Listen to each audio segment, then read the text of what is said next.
This was the internet around 1973. This was literally the entire internet in 1973. And you'll notice a couple of things. First of all, it's very small.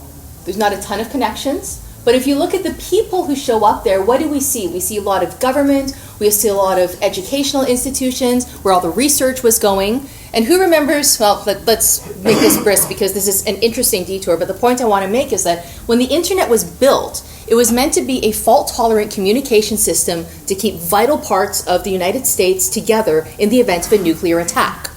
And then it started to expand to include more of the research and educational institutions. And it was around 1990 with the birth of the World Wide Web and internet commerce that everything changed. And you can't put the genie back in the bottle. And here we are, 2019, and most of our commerce is happening on the internet, which was never designed for security. When the architects of the internet mapped this out, they thought that security would only ever mean physical security. They didn't think about cybersecurity because they literally believed that they would be able to keep the bad guys out. That worked well, didn't it? And the problem is, to get a little bit technical with it, is that some of the basic protocols of the internet are just not secure. So the Border Gateway Protocol and DNS, they're inherently insecure protocols that we've built the fabric of our economy and society and pop culture on. It's inherently insecure, and in order to fix it, it's very expensive. It's a very difficult ship to turn around, and that's one of the reasons why we have the cybersecurity problems that we do. So why is it so easy for the hackers? Well, first of all, your average organization has around 85 different cyber-related tools from around 45 different vendors. That's a really difficult ecosystem to manage. The number of unfilled security jobs is climbing every year. We're not narrowing that skills gap. We literally cannot train and educate and ramp up people fast enough to take these cybersecurity roles. It's an industry rule of thumb and has been for decades that a software patch, most software patches, 25% of people who get that patch rolled out to them apply it within the first week of release. 25% within the first month, another 25% within the first year after that patch was released, and guess when the other 25%? Never. Yeah, never. Never. This is going to come back in Johnny's story. This is a really poignant point. Furthermore, it takes people on average 197 days to identify a data breach. That's like half a year. That's months to understand that you've been breached. Now, that is an average. Some people do a lot better. Some people do a lot worse. But as an average, that's still a terrifying number. So why is defense so hard? Well, one of the main reasons is that the threat landscape is constantly changing. You heard a lot yesterday about who hackers are and what motivates them, and we see this changing all the time. We also see that a lot of the strategy in how cyber attacks are executed is changing. For example, last year we observed a sharp rise in cryptojacking, where a lot of hackers have realized, hey, I'm in this to make money, so instead of holding your data for ransom to get money, or messing with your operations and trying to monetize that, or stealing your customers' data and selling it on the dark web to make money, why don't I just mine cryptocurrency on your servers? Why don't I use your computing power to directly put Bitcoin in my pocket?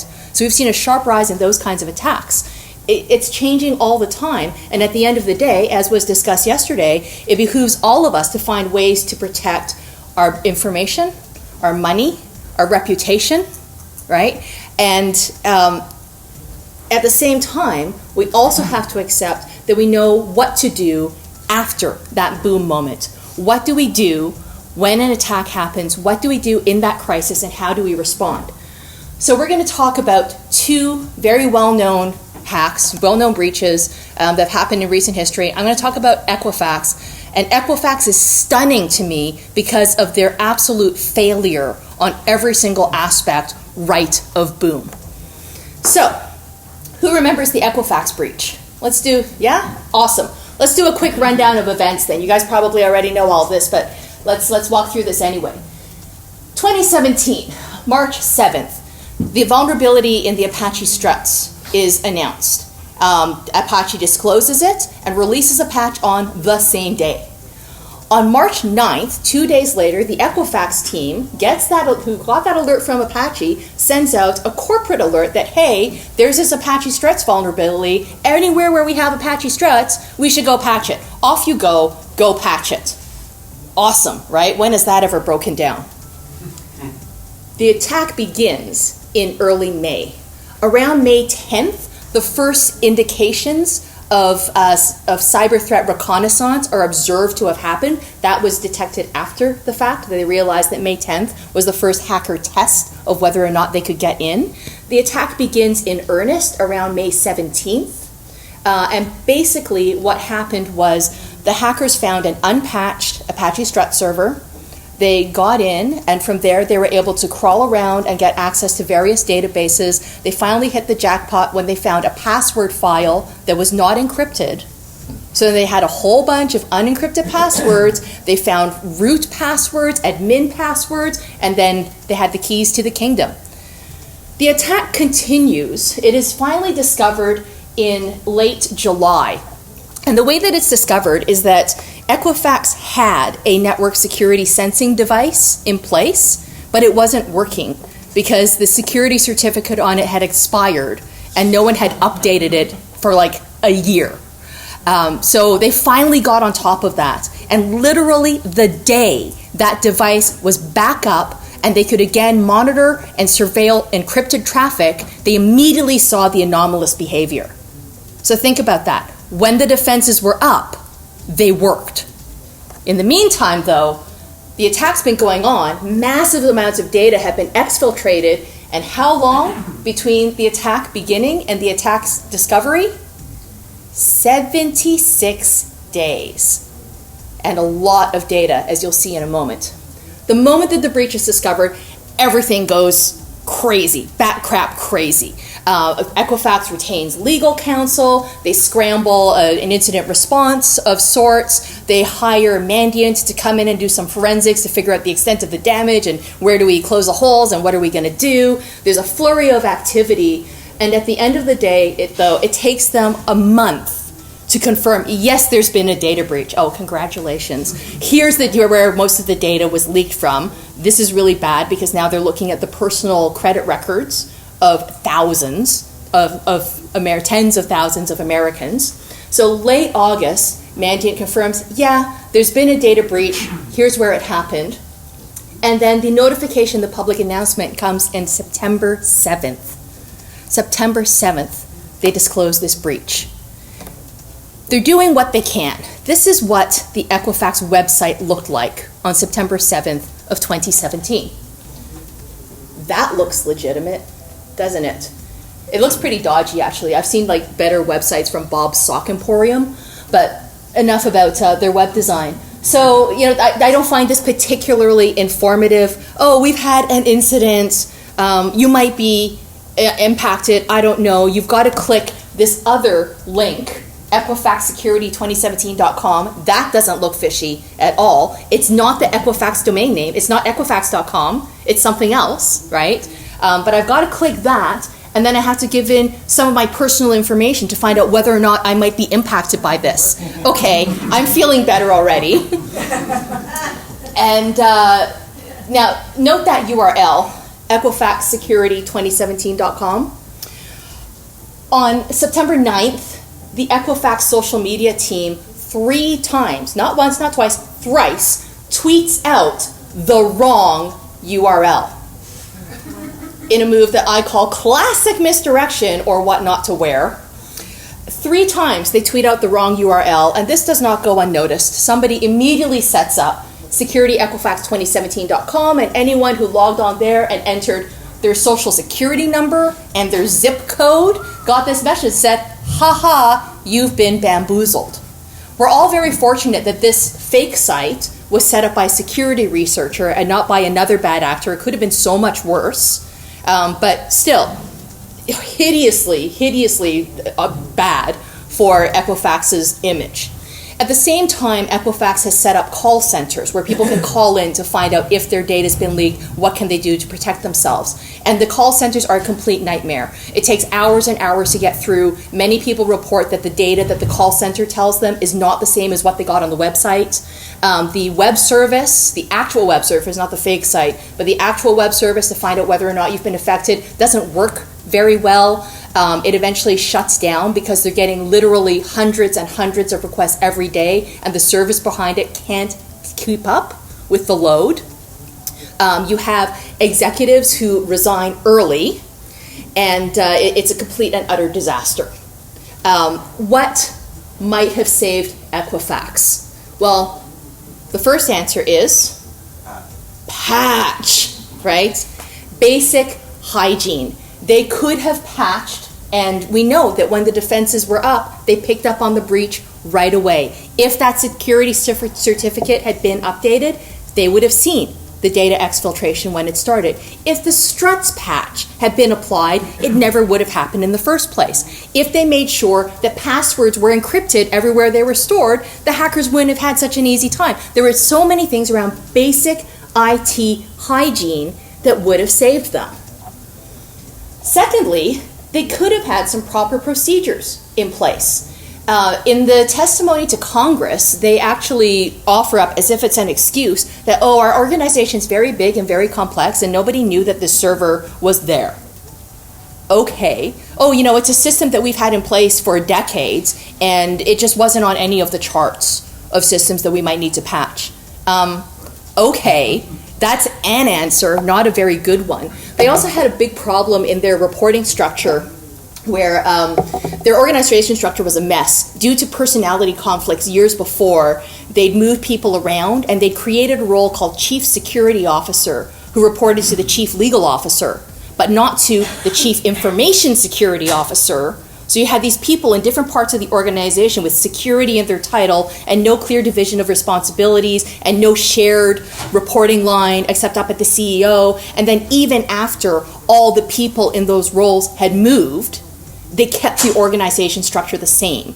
And so if you actually look at the Congress report, the congressional report on this, there's a lot of finger pointing going on, and it's clear that nobody knew whose responsibility it should be. At some point, the CEO actually throws his senior VP of IT operations under the bus and says that it's that guy's fault because he didn't forward an email. A senior vice president. It's his fault. And the poor guy had been fired from Equifax a couple days before. He's watching on C-SPAN, and then he sees his ex-CEO saying, oh, well, somebody didn't forward an email. And he realized, oh, that's me. They're blaming it on me. I really feel for that guy. So there was a total lack of communication. The organization structure was messed up. So there were both technological and non-technological failure points. And then finally, they completely failed in every aspect of incident response. The website sucked. The social media team wasn't properly prepared. The call center, they couldn't scale up the call center fast enough. It was a complete disaster, and they admitted, several Equifax executives admitted, that they just were not prepared for any kind of crisis response scenario. And they, particularly around the call centers, several executives admitted to Congress that this was, one place where they really fell down. They just had no idea. There's a notion that, oh yeah, we can set up a call center. They had no idea how to do it. They had no idea where to find people to man those phones or how to prep them, and they had to come up with a script on the fly. They were completely unprepared. Here is the kicker. At the end of the day, 148 million people's data was leaked, thanks to Equifax. That's 56% of adults in the United States. Also, I figured this out last week, I did the math, 4 times the population of Canada. That's how many people's personal, financial, and credit information is out there. And the punchline is that 2 years later, we still don't know who did it. We don't know who did it. We don't know where that data is. We don't know where it's going to show up. And this is actually really unusual because in most high-profile breaches, one of the early indicators of a potential breach is actually dark web researchers seeing bits of this data out there in the wild. And they see something and go, hey, wait a second, this looks like some major loyalty program's been hacked. And then they dig around a bit more and they can figure out who it is. Usually that's what happened. That was not the case with Equifax. Dark web researchers and people in the industry, we found out about this the day that Equifax announced. And that's really unusual. There's a couple of theories about where that data's ended up. And I read an interview with one security intelligence researcher who comes from an intelligence background. So he sees conspiracies everywhere, and he's probably not wrong. But he says, at this point, like, it's either a bunch of hackers who it's like the guys who stole the Mona Lisa. Now they have this data and it's so valuable they don't know what to do with it. Or the scarier thought is that it's been stolen for espionage reasons. And they've got the credit scores of 148 million Americans, so this is going to give them some additional profile data on who might be recruited by U.S. intelligence in the next 5 to 10 years, or it might give them leverage on Americans who are either prominent or will come to be prominent. And he actually said in this interview, someday, if I see a prominent American, either a businessman or a politician, suddenly spouting pro-foreign state rhetoric where they weren't before, to me, that's the Equifax data coming to light. And that's horrifying. All that data is still out there, and we don't know who has it, we don't know what they're going to use it for, and we don't know who took it. And all of that easily preventable, basic hygiene, some proper procedures, and an incident response plan. And with that, now that I've completely scared you, I'm going to turn this over to Johnny, who's going to scare you some more. But we're going to start with a good story. One that's 10 years old. We're going to talk about an IT company. This is 10 years old, so this is 2009. So this IT company, global IT company, 433,000 people across the globe. Most of these workers were remote workers. You know who this is. Don't tell it. So roaming endpoints. Now, this company had a malware problem because of two things. One, patching was left to the employee, which meant, like, if you're off network, you come back to the office, Windows critical update comes on, most people are going, ignore it, I've got better things to do. Marie's probably one of these people.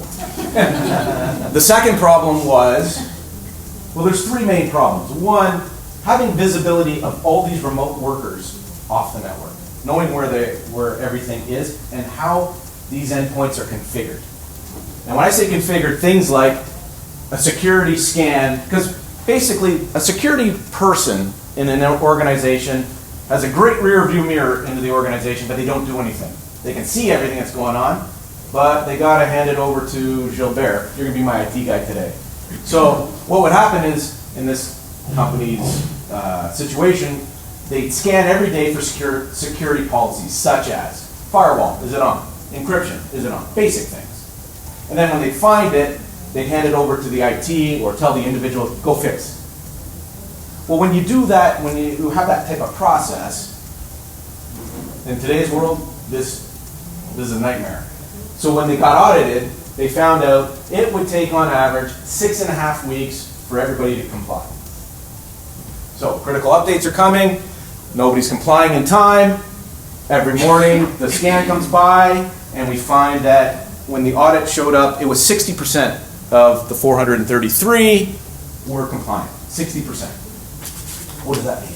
Well, if I don't have visibility on who's got what and where, and there's holes all over, I call patching, you're leaving doors and windows open, so we got doors and windows open, and then we have misconfigured things like basic hygiene of, I don't have encryption on, I have a screensaver password, or I don't have a screensaver password, these type of things. In this case, they were simple policies.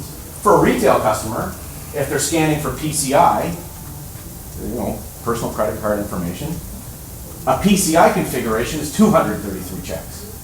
So in certain organizations, these configurations can be very complex, or they can be very simple. In this case, it was very simple. So what had happened?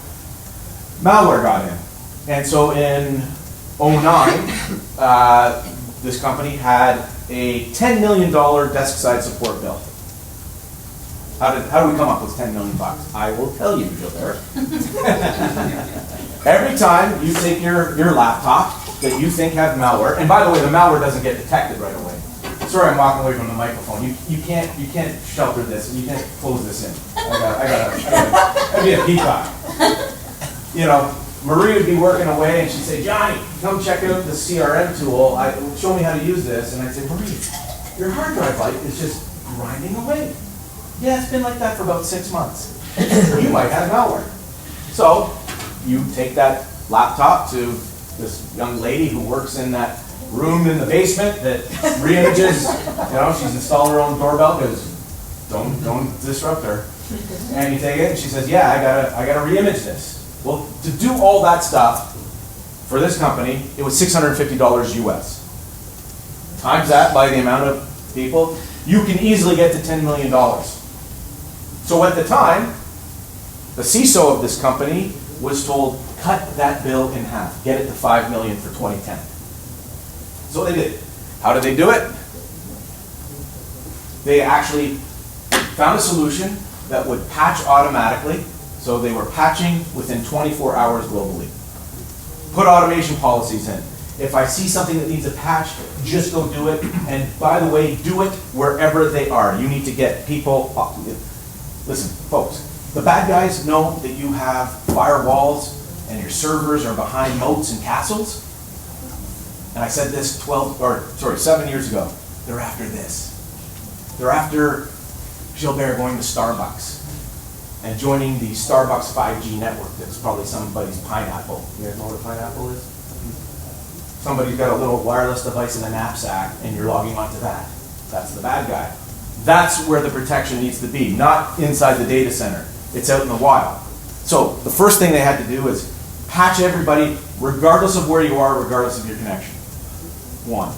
2, by the way, you got to see everybody to do this, and you have real-time visibility, and then patch, close the windows and doors as quick as you can. And 3, and this is where everybody fails because they rely on the security guy to do the scan and then hand it to the IT guy to go fix, is enforce those data policies, those security policies.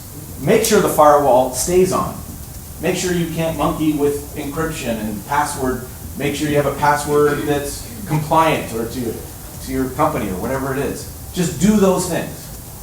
And as you can see, in the first 6 months after this was rolled out, this company saved the entire $10 million. It was a 78% decrease in security issues with desk-side support.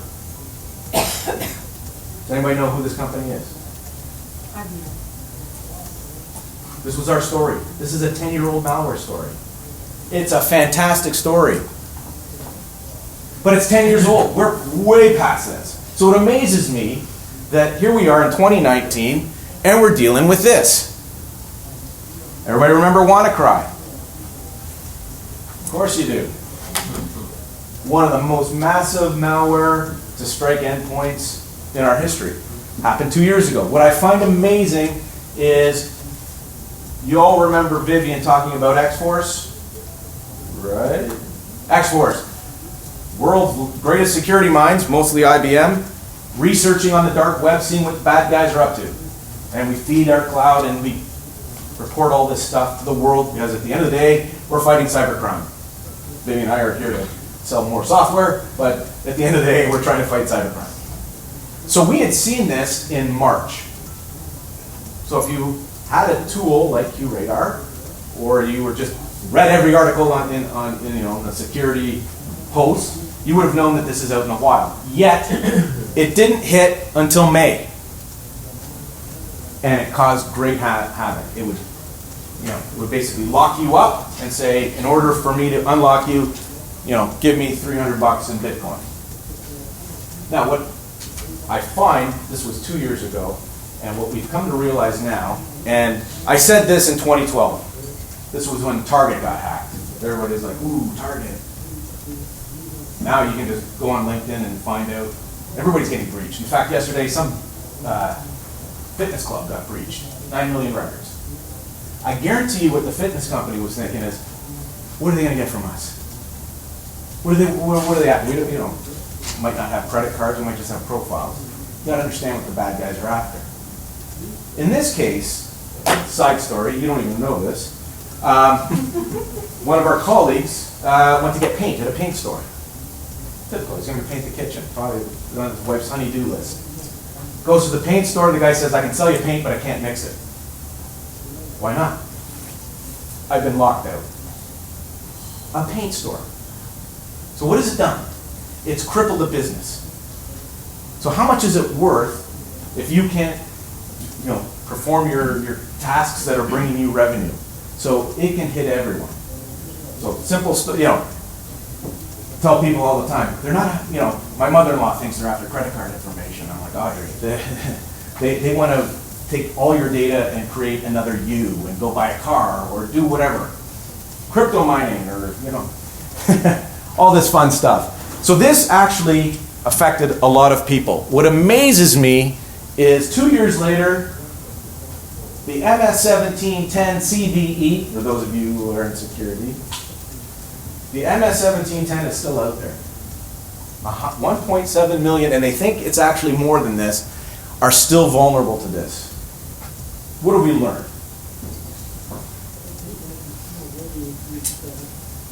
Customers that followed our rules and our solutions, we learned that 3 things. And I was telling customers this all the time.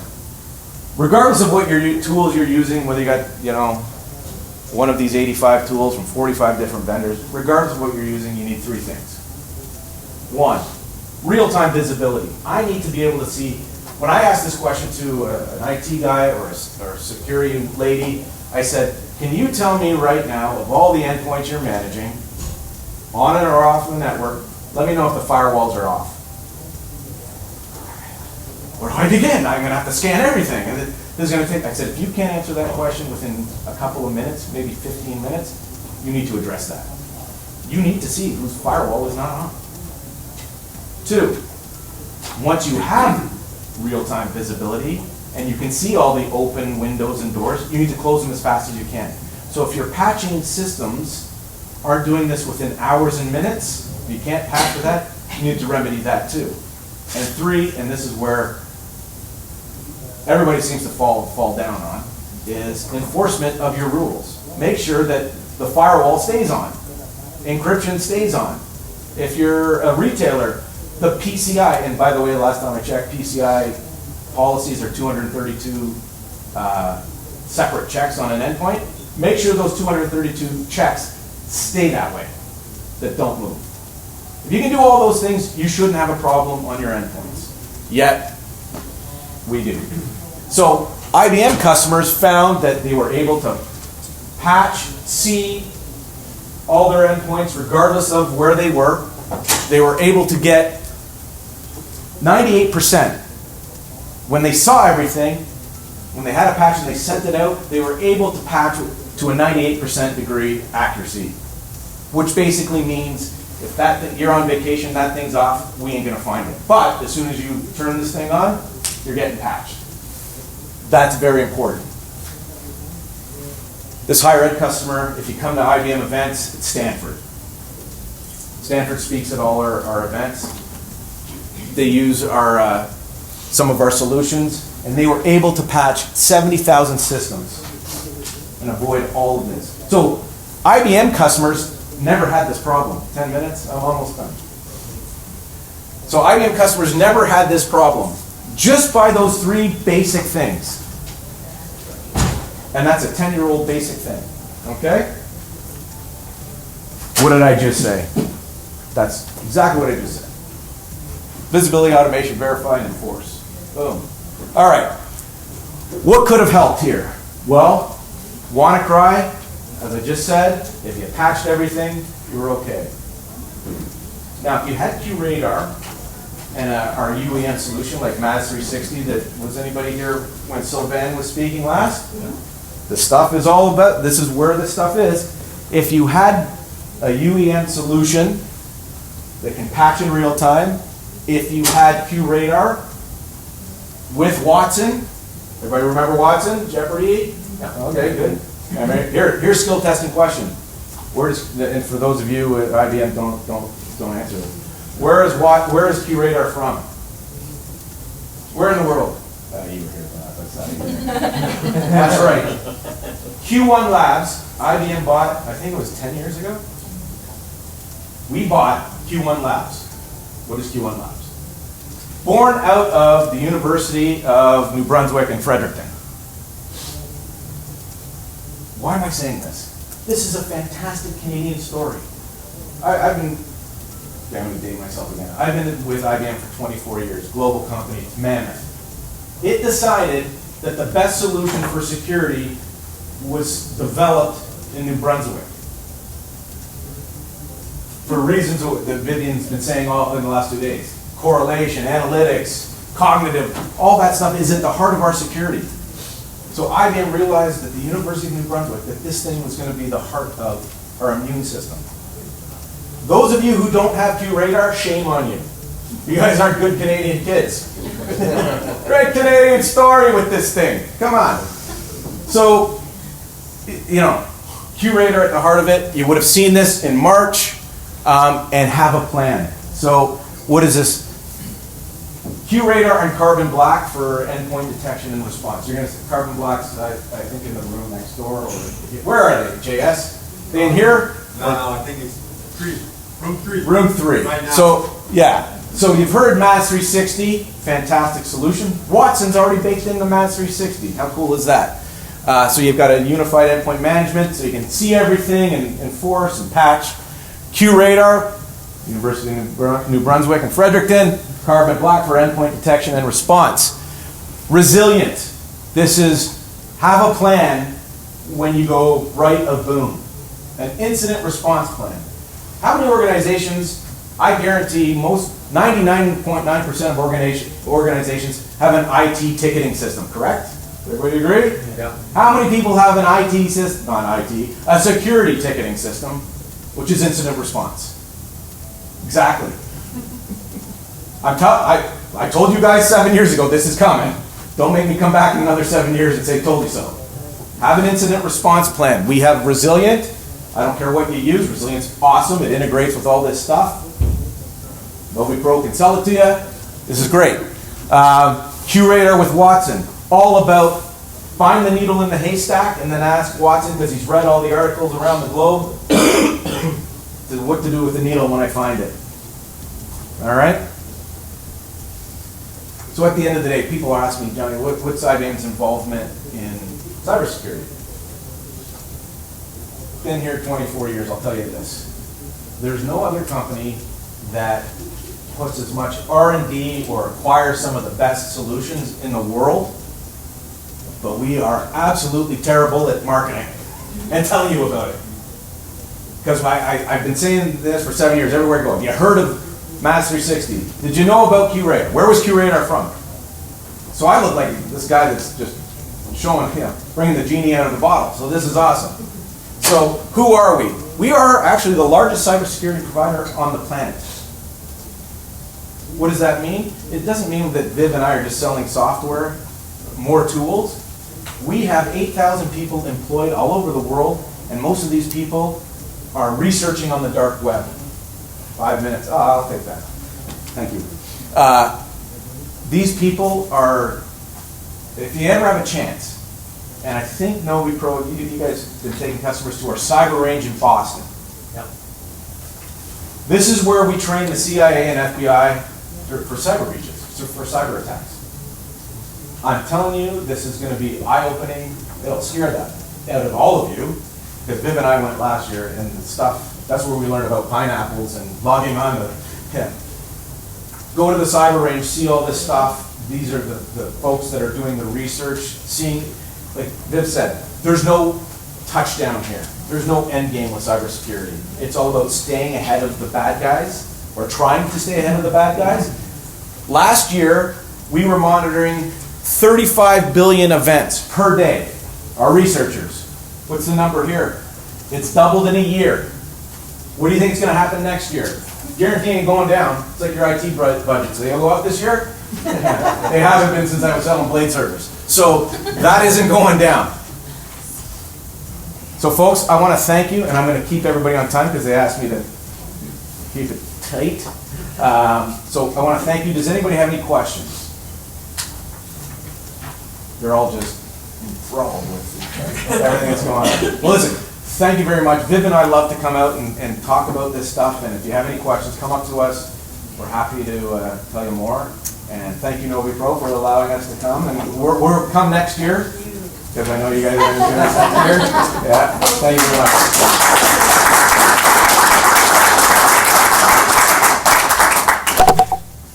Please fill out your surveys. Yes.